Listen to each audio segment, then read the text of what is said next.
এই সভায় আমার বিষয় নজরুল মানসে ভক্তি।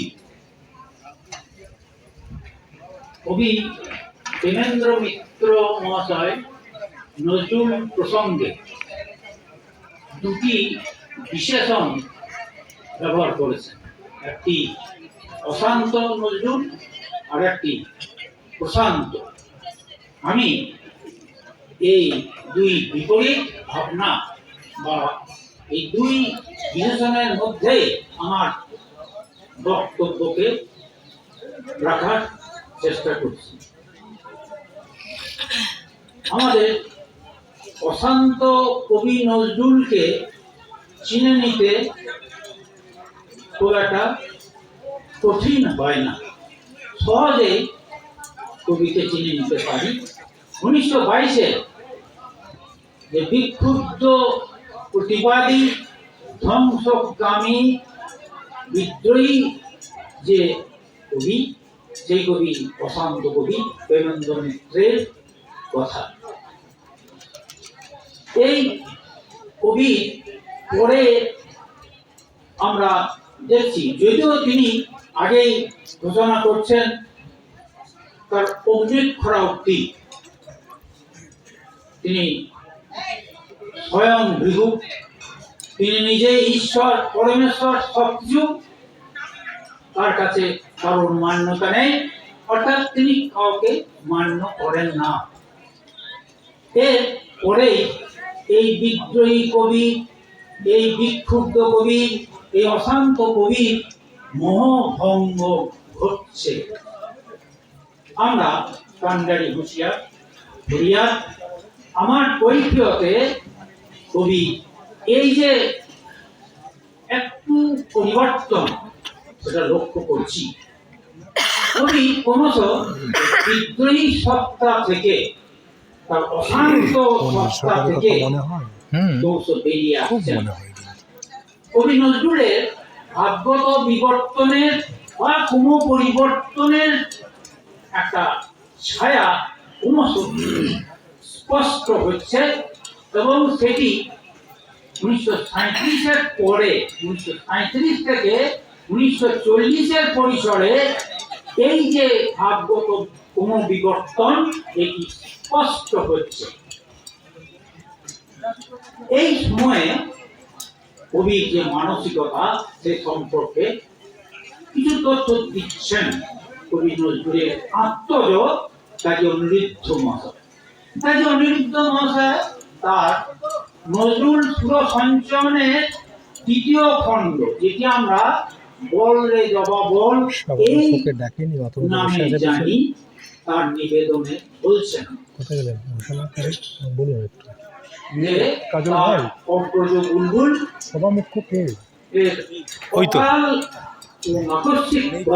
হয়তো রয়েছে স্বাস্থ্যহানি, এই দুটি পারিবারিক ঘটনা পৃথিবীদের খুবই বিচলিত এবং পাগল প্রায়। এই অবস্থা থেকে মুক্তি পেতে শান্তির খোঁজে তিনি প্রায় দক্ষিণেশ্বরের মন্দিরে চলে যেতেন। কাজী অনিরুদ্ধ বলছেন, তিনিও পিতৃদেবের সঙ্গে দক্ষিণেশ্বরে গেছেন। কোনো কোনো সময় পিতৃদেব ভাবের ঘুরে কাউকে কোনো কিছু না জানিয়ে সবার অগোচরে মন্দিরে চলে যেতেন। বাড়িতে থাকলে মাতামহী গিরিবালা দেবীর ঠাকুর ঘরে বেশিরভাগ সময়টা কাটাতেন আর যোগাসনে যোগ ব্যায়াম করতেন। এই সময়কার যে আমরা তার রচনা পাই, সেগুলো আমরা সকলেই জানি শ্যামা বিষয়ক কবি সঙ্গীত। এই শ্যামা বিষয়ক সঙ্গীতগুলো আমরা পেয়ে যাই, এইগুলো আমাদের জানি এই সময়কার ফসল। আর একটি ঘটনা হলো দেবী স্তুতির প্রকাশ। দেবী স্তুতির রচনা সংকলিত করেছেন কবি গানের স্বরলিপিকার নিতাই ঘটক মহাশয়। নিতাই ঘটক মহাশয় বলছেন এতে আছে 3টি অপ্রকাশিত রচনা আর 16টি গান। তিনি কবিকে এই বিষয়ে লেখার জন্য অনেকবার পীড়াপিড়ি করেন। তার ঐকান্তিক আগ্রহে এবং অনুরোধে কবি এই দেবীস্তুতি রচনা করেন।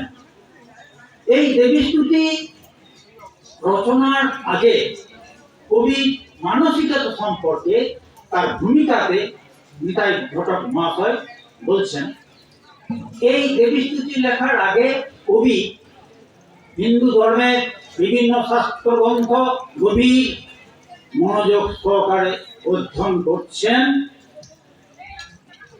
দক্ষিণেশ্বরে গিয়ে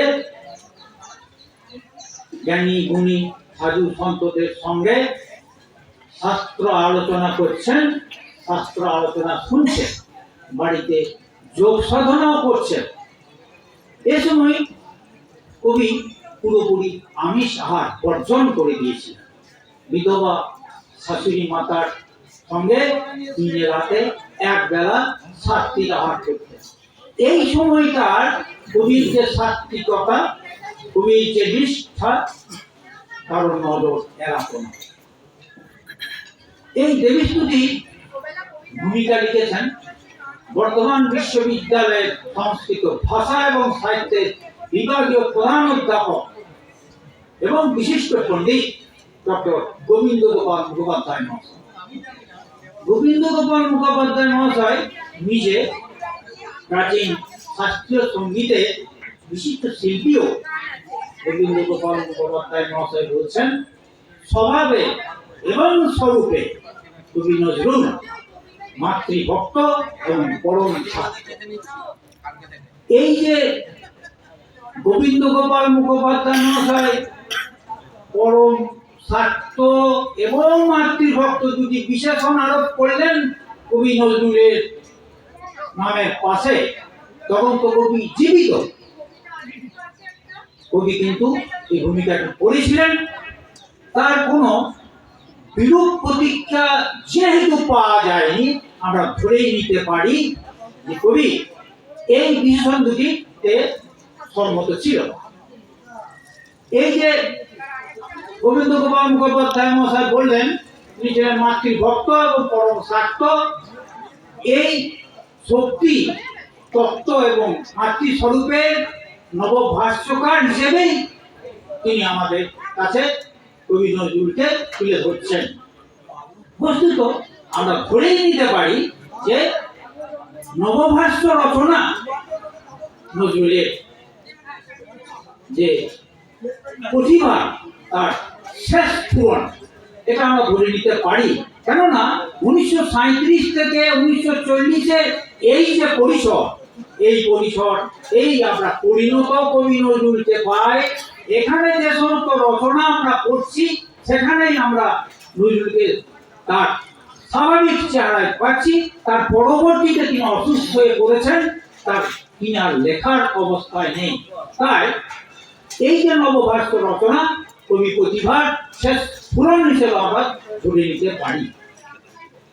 গোবিন্দ গোপাল মুখোপাধ্যায় বলছেন, এই শক্তি প্রথম দিকে কবির কাছে দেশ মাতৃকা, তিনি তার আরাধনা করেছেন। এই জননী শেষ দিকে কবির কাছে কবি উঠেছেন জগৎ জননী, যেটা তার আরাধ্য। এই যে শক্তি তত্ত্ব, এটা আমাদের মনে রাখতে হবে।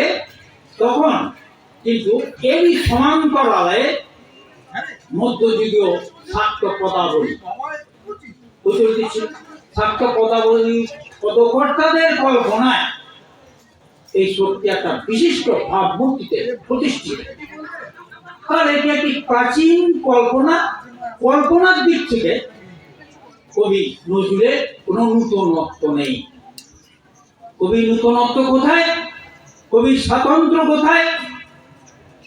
এই যে শ্রী শ্রী চণ্ডীর 81 অর্থগর্ভ শ্লোককে কবি নজরুল নির্বাচন করেছেন, তার উপর ভিত্তি করে স্তুতি গান রচনা করতেন এবং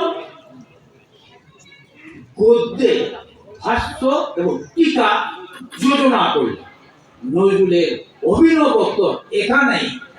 এই যে সাধারণের সহজ বৌদ্ধ গদ্যে ভাস্য রচনা, এখানে নজরুলের নূতনত্ব, নজরুলের স্বাতন্ত্র, নজরুলের অভিনব।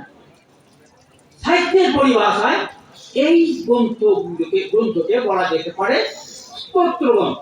স্তোত্রগ্রন্থ বা দেবী স্তুতি বা স্তুতি গান, এর উপকরণ কি? এটা আছে কি? এটা আছে দেবদেবীর রূপ ও গুণের বিবরণ এবং তার ব্যাখ্যা, এবং তারপরে সেই সংশ্লিষ্ট দেবদেবীর রূপ ও গুণের মহিমা কীর্তন। তাহলে রচনা রীতিতেও কবির কোনো নূতনত্ব নেই।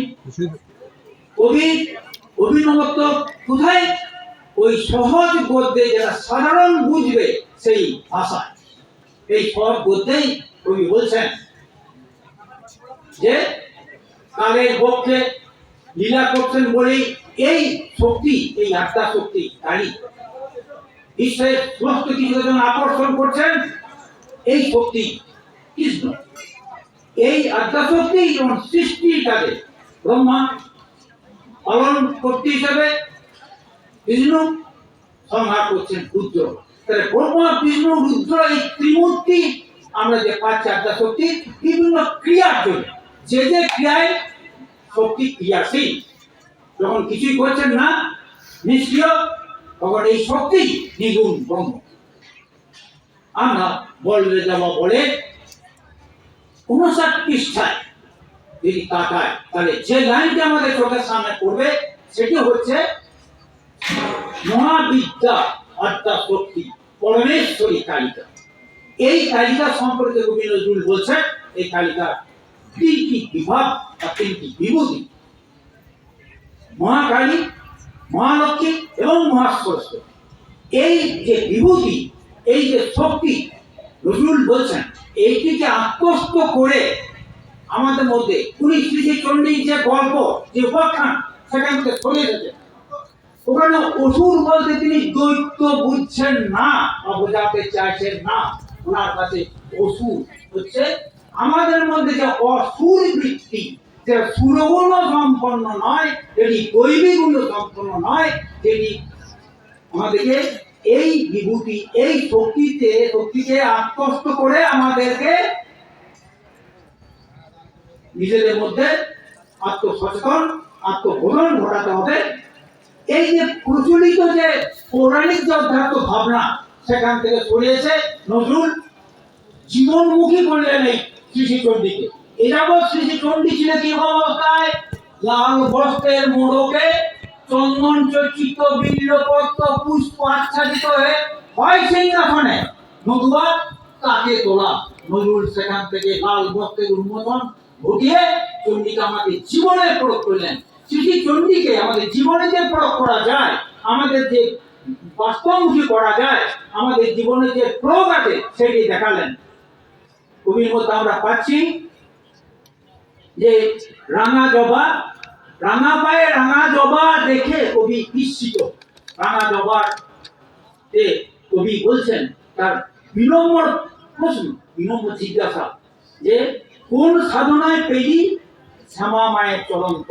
এই যে কবির যে ভাবনা, এ তো ঋষি অরবিন্দের লাইফ ডিভাইনের যে পরিপূর্ণ আত্মসমর্পণ, তারই প্রতিধ্বনি।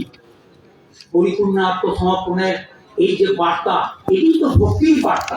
তাই এখানে আমরা 1922 এসে অশান্ত কবিকে পাই না, এখানে আমরা পেয়ে যাই স্নিগ্ধ সৌম্য ভক্তি রসস্নাত আমাদের যে প্রশান্ত কবিকে। আমি এই বলে সকলকে আরেকবার শ্রদ্ধা জানিয়ে আমার বক্তব্য শেষ করছি। নমস্কার।